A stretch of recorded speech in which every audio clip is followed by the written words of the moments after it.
Hello and welcome back to my channel. My name is Serena and today we're going to be doing a Barbie unboxing. I purchased the reproduction skipper from 1964 for the 60th anniversary and it is right here. I'm so excited to have her. I'm going to open her up for you and then we're going to make her an outfit and get her dressed. I'm super excited. If you haven't already checked out my other Barbie video where I made a SewRena Barbie from the holiday calendar or Advent Barbie from last Christmas, go ahead and check that out. I'll leave a link. If you're interested in seeing me make Barbie little sister's new outfit, then go ahead and like and subscribe, and now let's get to it. Here is the packaging. It comes in a cute yellow box. It is a Barbie signature doll. It's a genuine silkstone, and she's the 60th anniversary Skipper. We turn her over to the back, and then we get a little bit more details about Skipper and how she was released in 1964, and there are 20,000 reproduced for this collection. And here is her outfit. She's wearing a striped nautical outfit. It comes with an authenticity certificate and a doll stand, so we're going to take that out for later. Now let's unpackage her. She is tied in there with ribbon, which I really like instead of the plastic. And then once we release her, we can show off her cute little romper. And she also wears an authenticity bracelet, like a sticker bracelet, and now I remove her protective plastic hair covering, and she has a cute little gold headband. She also comes with a brush and a comb. And now let's get into the outfit that I'm going to be making her. As you remember, I made the SewRena outfit with a matching swing jacket, and we call it that because I made one for myself. And so now I'm going to use the scrap cotton to make Skipper a matching dress. The only thing is she will not get a coat because I threw away the remainder of the scrap because my scrap bin was just too much, and now I regret it. So I'm going to be using pattern Simplicity 5861. It's an original pattern, but I got like a reproduction that I was able to print offline, and I'm going to make her a simple sleeveless dress. This is a 9-inch doll pattern, so it doesn't require a whole lot of fabric. This is actually all of the pattern pieces necessary for making this dress. It has a 1/4-inch seam allowance. I personally like to cut the skirt pattern twice, so that way I can have it fully lined, and also it gives it a little bit more structure without having a petticoat underneath it. It does make the skirt stiff, so it really flares, and you can avoid this if you don't want to do that, and you can hem it by hand a 1/4 inch. I just didn't want to do that, and I'm probably going to do it in the future as soon as I get them like petticoats and underwear, but until then I will be lining the skirt so that way it holds its own shape. And so now I'm cutting out the bodice pieces, and it's really simple.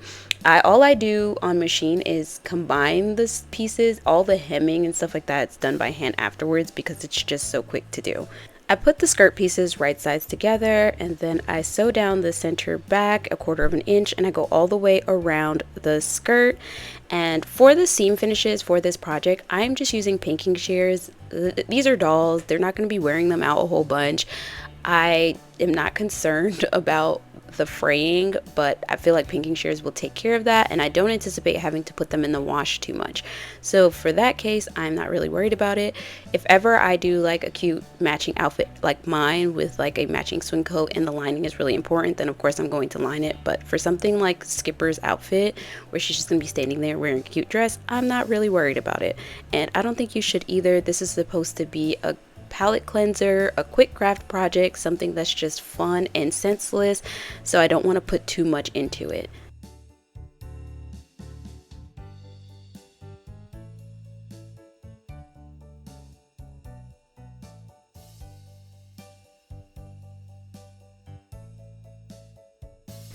The skirt is done. That was super quick, which is why I like to line the skirt, because it takes away having to take the time to hand sew a circle skirt, which is probably just as annoying for a doll size as it is for an adult size. So now I am sewing the shoulder seams a 1/4 inch, and then I'm going to take it over to the ironing board, press those seams open, also pink those seams, and then I'm going to grab my scissors and start clipping around the curved edges for the armholes and the neckline a 1/4 inch. I highly recommend that you either sew in a guideline to make sure you don't cut too deep into the curves, or you can use chalk, which is what I do here. Once all of the clipping is done, now you need to press everything nice and flat. I also recommend that maybe you use some fray check at some point to really help the fabric not fray anymore. And then you go in with some thread, a needle and thread, and you stitch that down by hand. These make really good scrap busting projects. I feel like with the amount of scrap that I get from a full-size garment, you could make like a whole collection of Barbie clothes because it doesn't require that much. I also think that it's a good beginner-friendly sewing project for both children and adults. So if you're wanting to learn how to sew and you happen to like fashion dolls, then I highly recommend. And here I am just putting the bodice right sides together and sewing the underarm seam or the side seams, and then I pink and press those open as well. And then it's time to combine it to the skirt. So before you can attach it to the skirt, then you need to go ahead and put some slits into the waistline of the skirt. Otherwise the opening will be too small. Just make sure you don't go past 1/4 of an inch. Then you sew that down, press everything up. I press my seams up, and then I grab some ribbon to make a cute little sash or belt looking detail around the waistline. Last time I made a Barbie dress, I did not put a closure on the dress because I didn't have any Velcro to sew down.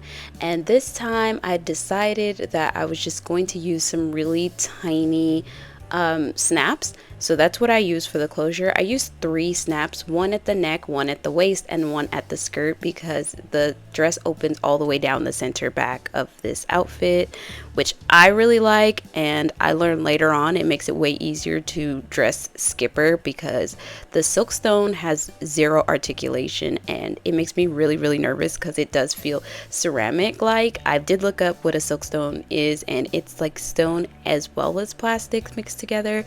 But either which way, I want to be very gentle with her, not to scratch her or mess her up. So this is the dress.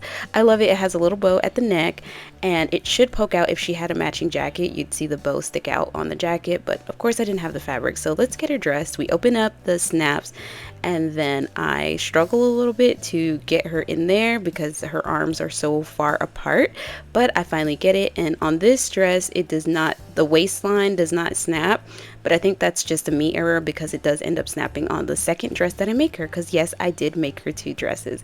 And this is what she looks like. I'm not too concerned about the back on this because her hair is so long, it does cover where it doesn't snap on the waistline. And I don't have any new shoes for her, so she's going to be wearing the red shoes that came with her original outfit. If you've made it this far into the video, please consider liking this video to help push it through the algorithm, as well as leaving me a little comment below. Do you like her cute matching SewRena outfit or dress? I really wish I made that jacket, and this is her second outfit with the matching jacket. So let's get her changed. This does button all the way up and down the back, and I'm super excited. Thank you guys so much for watching this video. Don't forget to subscribe and share this with someone you think might be interested. It was so much fun to make it. I really like these palette cleanser videos. If you would like to support my channel any further, you can leave me a virtual tip over on Ko-fi or become a bobbin over on Patreon. We would absolutely love to have you. Special thanks to my bobbins, and I look forward to seeing you in the next one. Bye.